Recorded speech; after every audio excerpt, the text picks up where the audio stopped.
Sebelum itu, sebelum kita mulai belajar, mari kita berdoa. Doanya dipimpin oleh Ibu sendiri. Mari kita berdoa mulai. Amin.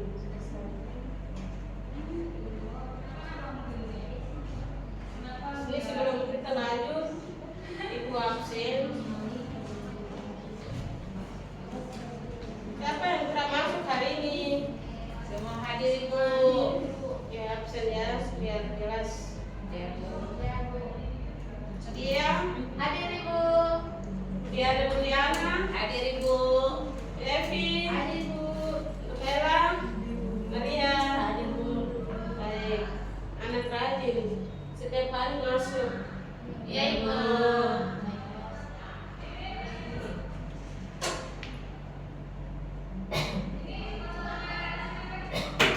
Jadi hari ini kita belajar bab 1. Judul belajar hari ini yaitu bunyi, cahaya, dan bunyi di sekitar kita. Sebelum kita lanjut, kita ini menyanyi lagu kebangsaan ya. Mari kita bangkit berdiri, kita bersama-sama menyanyi biar kita semangat. Kita menyanyi lagu dari Sabang sampai Merauke. 1, 2, 3.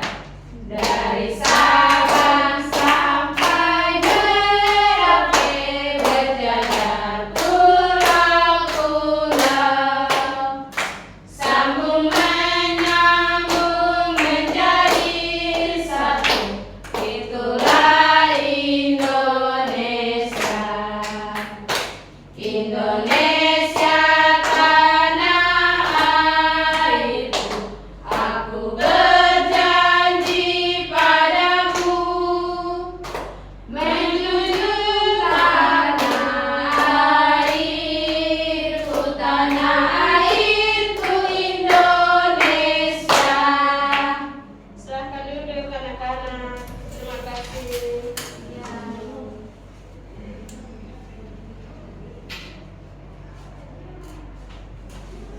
Kita masuk belajar. Kita belajar tujuan pembelajaran. Peserta didik diharapkan dapat 1. Menjelaskan cara benda menghasilkan bunyi dan sumber bunyi. 2. Menjelaskan sifat-sifat bunyi dan terkaitannya dengan indera pendengaran. 3. Menyajikan laporan hasil pencobaan tentang sifat-sifat bunyi dan terkaitan dengan indera pendengaran. 4. Mengidentifikasikan sifat-sifat cahaya terkaitan dengan indera penglihatan. Dan 5. Menyajikan laporan hasil pencobaan tentang sifat-sifat cahaya dan terkaitannya dengan indera penglihatan.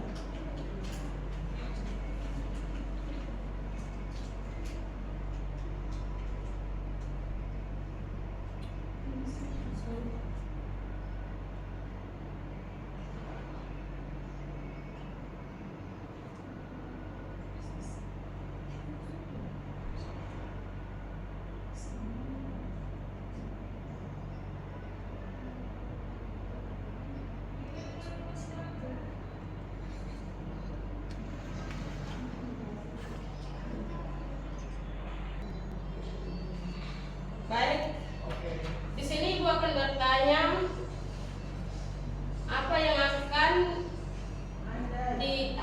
akan kita pelajari.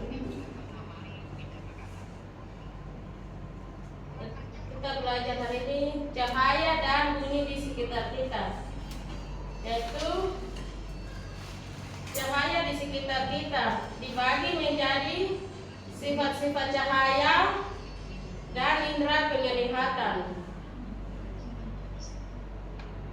Sebelah sini dibagi juga menjadi bunyi di sekitar kita. Sifat-sifat bunyi, indera pendengar dibagi lagi menjadi manfaat pemantulan bunyi dan bunyi pada alat musik.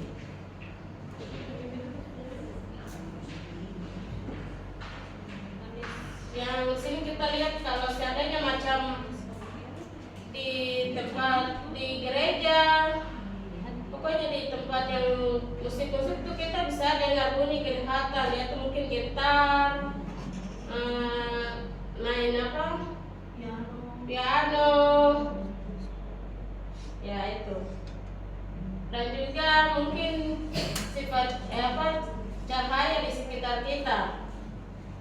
Mungkin di sekitar itu mungkin ada cahaya lampu yang kita bisa lihat di sekitar kita dan keliling kita, dan juga mungkin matahari yang bisa lihat cahaya.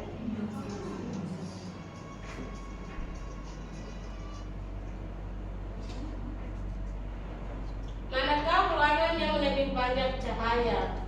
Jadi cahaya membuat kita dapat melihat benda. Jadi macam sekarang kita sekarang di ruangan. Kalau tidak ada lampu pasti ruangannya gelap. Jadi harus ada lampu, bisa ada benda-benda yang ada di sekitar ruangan bisa kita lihat. Misalnya macam kursi, meja. Pokoknya teman-teman, anak-anak juga bisa kita lihat karena dia terang cahaya.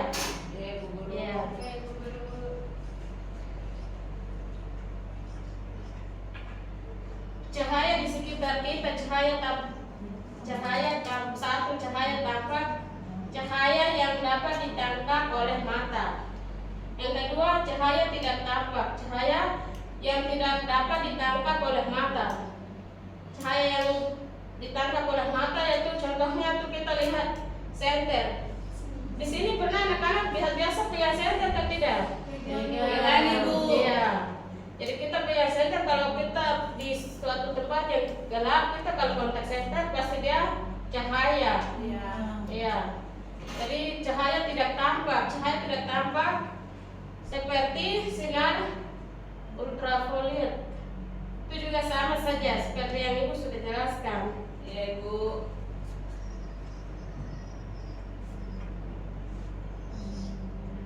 Satu, sifat-sifat cahaya. Sifat-sifat cahaya antara lain cahaya merambat lurus, cahaya menembus benda,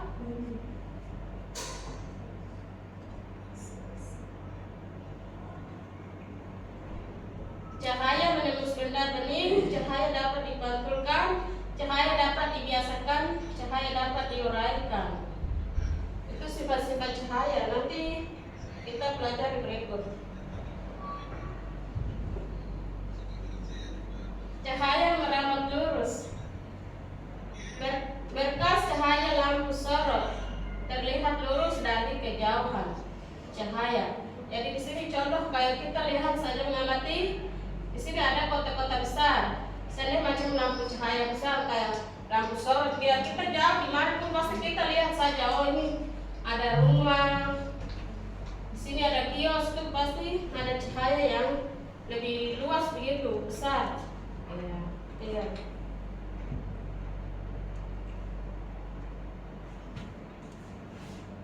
Cahaya menembus benda bening.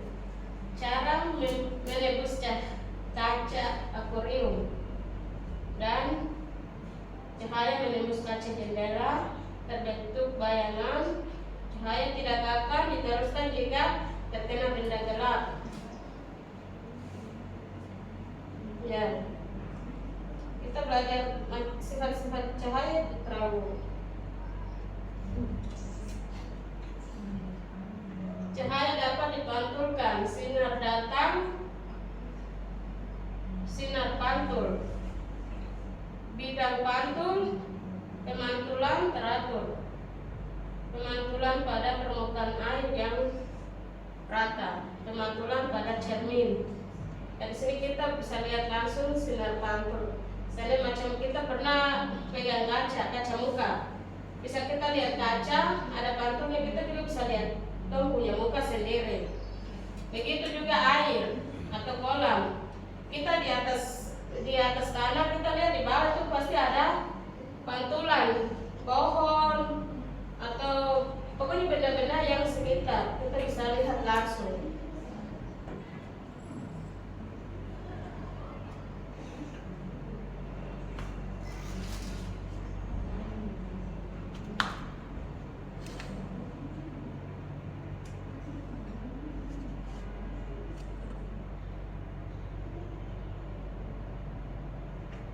Indra penglihatan. Kita menggunakan mata untuk melihat dunia di sekeliling kita. Mata terdiri atas mata bagian luar dan bagian dalam. Itu kita manusia memiliki mata nih berlapis-lapis ya. Mungkin di sini mungkin ada bagian luar dan bagian dalam yang kita bisa tahu dan pelajari. Iya.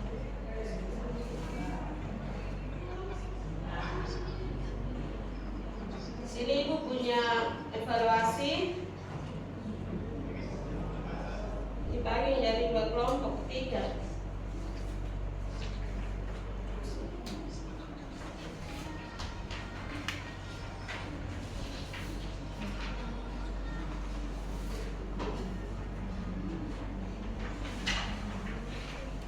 Kerja 5 menit ya.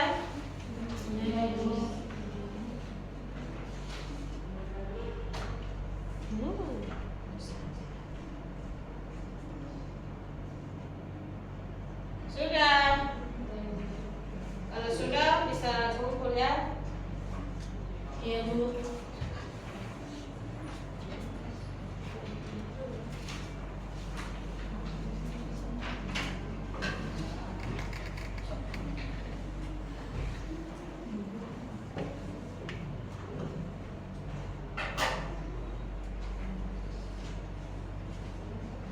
Baik anak-anak,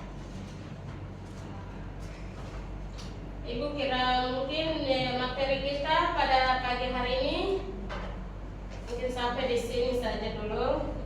Nanti kita lanjut di minggu depan ya. Iya ya Bu. Ya. Kita nanti lanjut di minggu depan. Nanti Ibu kasih tugas. Ibu kasih tugas untuk kerja minggu depan kumpul ya. Ya. Yang ini bentuk kelompok, 2 kelompok saja, tidak perlu.